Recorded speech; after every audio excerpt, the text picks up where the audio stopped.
안녕하세요, 블랙스완입니다. 자, 오늘은 쿼드러플 위칭데이, 즉 내마녀의 날이었죠. 주가 지수의 선물과 옵션, 그리고 개별 주식의 선물과 옵션의 동시 만기일이었는데요. 코스피는 외국인의 매도세의 약보합으로 마감했습니다. 삼성전자는 1.35% 하락한 반면에 삼성전자 우선주는 1.35% 상승한 67,800원으로 끝났습니다. 오늘은 삼성전자 우선주만 홀로 또다시 최고가를 경신했는데요. 최근 이 우선주의 흐름이 굉장하죠. 아마도 내년부터 강화될 배당 정책 때문이 아닌가 하는 생각이 듭니다. 역시나 오늘까지도 개인의 매수세가 이어졌는데요.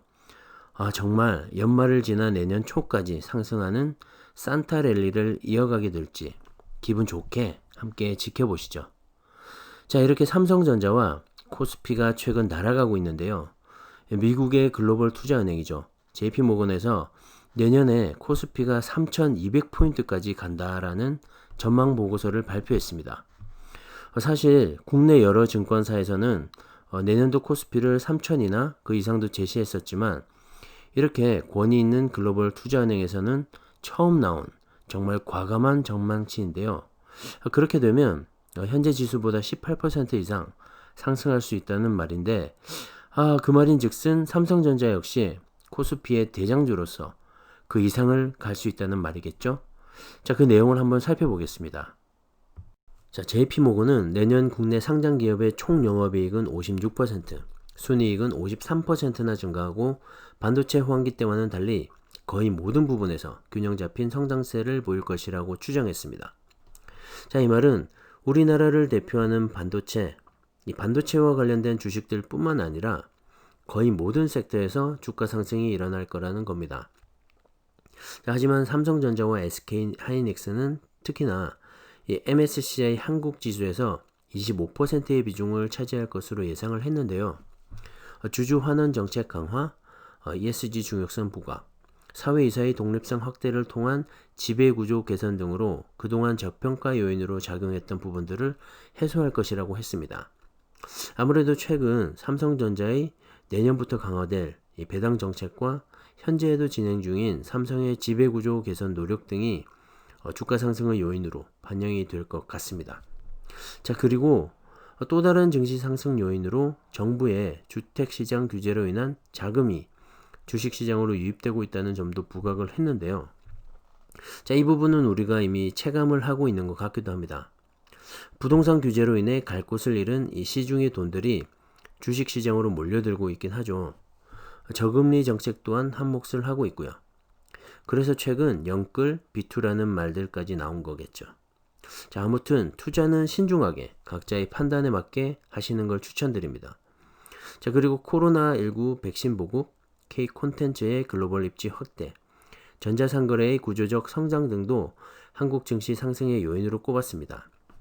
최근 한국에서도 치료제와 백신 개발이 한창이죠. 글로벌 백신도 한국 기업에서 대량 생산한다는 기사도 나왔습니다. 자, 이 한국의 이 K바이오도 무시 못할 정도로 성장을 한 것 같은데요. 그리고 웹툰이라든지 드라마, 아이돌 등 한국의 강점이 드러나는 문화산업에서도 최근 글로벌적으로 두각을 나타내고 있죠. 네이버나 카카오 등도 마찬가지고요. 이렇게 전반적으로 내년도 한국 증시를 좋게 보고 있는 것 같습니다. 자, 그러면서 내년 2021년에는 해외 투자 비중을 높여라라고 JP모건은 또 말하고 있습니다. 백신이 풀리면서 세계 경기가 살아나게 되고 상대적으로 회복세가 둔했던 이 시장에서 주식 상승률이 높게 나타날 거라는 겁니다.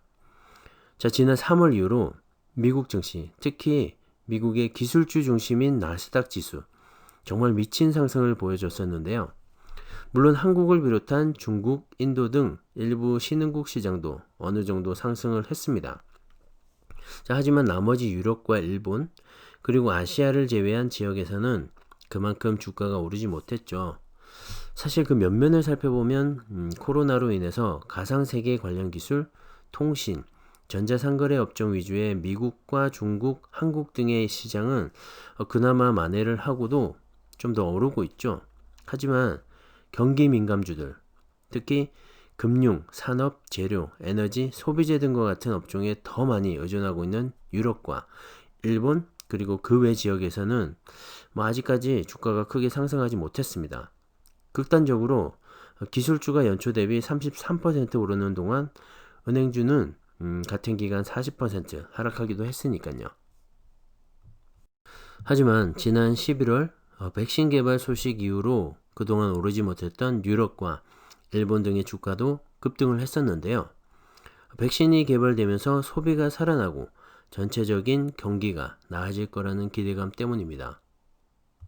하지만 아직까지 미국 증시의 상승폭에 비하면 MSCI, ACWI 기준으로 24%나 차이가 납니다. 그만큼 더 오르지 못했고 더 싸다는 말이죠. 싸다는 건 저평가가 되어 있다는 말이고 상승할 여력이 남아있다는 말이죠. 그래서 JP모건은 상대적으로 많이 오른 미국 시장보다는 덜 오른 신흥국 등 해외로 돈이 풀려나가야 된다는 겁니다. 더군다나 달러 약세로 인해 기본적으로 환차익까지 볼 수가 있고 이런 달러의 약세 기조는 한동안 계속될 거라는 전망입니다. 한마디로 말해서 이제 코로나는 더 이상 투자 리스크가 될 수가 없다는 말이죠. 자, 그러면서 미국의 국채 금리보다 더 높은 환차익과 함께 더 많이 오를 해외로 투자를 늘려라 라는 말이죠. 자, 삼성전자 역시 당연히 수혜를 받겠죠. 최근 외국인이 미친 듯이 삼성전자를 사들이고 있는 이유이기도 할 겁니다. 자, 그리고 세계 최대 자산 운용사죠. 미국의 블랙록에서 발표한 내용인데요. 내년부터 연간 2~3% 수준의 완만한 인플레이션이 시작될 수 있다면서 주식 비중 확대를 말했습니다. 자, 물가가 오르게 되면 채권, 금리도 함께 오르는 경우가 많지만 내년부터 시작될 인플레이션에서는 예외라고 했는데요. 경기 회복을 위해 각국에서 취하고 있는 이 저금리 기조를 유지하기 위해서라도 국고채 금리를 낮게 유지할 방침이기 때문이라고 합니다. 자, 이 말인즉슨 지난번 영상에서도 말씀드렸던 미국의 평균 물가 목표제 도입과도 연관이 있어 보이는데요. 자, 인플레로 인해 물가가 상승하게 되면 금리 인상 등을 통해 인플레이션을 낮춰야 하는데 평균 물가 목표제를 도입해서 인플레가 오더라도 당분간은 이 저금리 기조를 계속 이어가겠다는 겁니다. 즉 시장에서 유동성을 계속 확대하겠다는 거죠. 한마디로 돈을 계속 풀겠다는 겁니다. 당연히 그 돈들은 주식시장으로 흘러가게 되고 주가는 상승하게 되겠죠. 특히나 블랙록은 주식 투자 비중을 중립에서 확대로 한 단계 상향 조정했는데요. 저신용 기업에게까지도 더 적극적으로 투자해도 된다. 이렇게 밝혔습니다. 이유는 경제 회복과 각국 정부의 정책적 지원, 즉 경기 부양책들을 말하는 것이겠죠.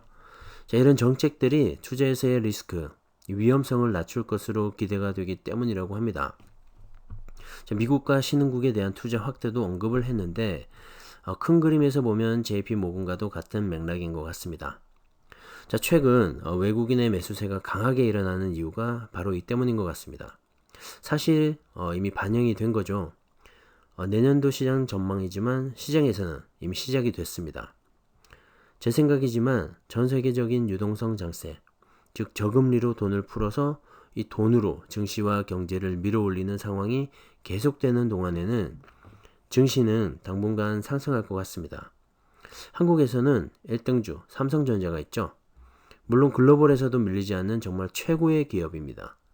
돌아온 외국인과 함께 분할 매수로 우리 개인들도 흔들림 없이 잘 모아갔으면 합니다.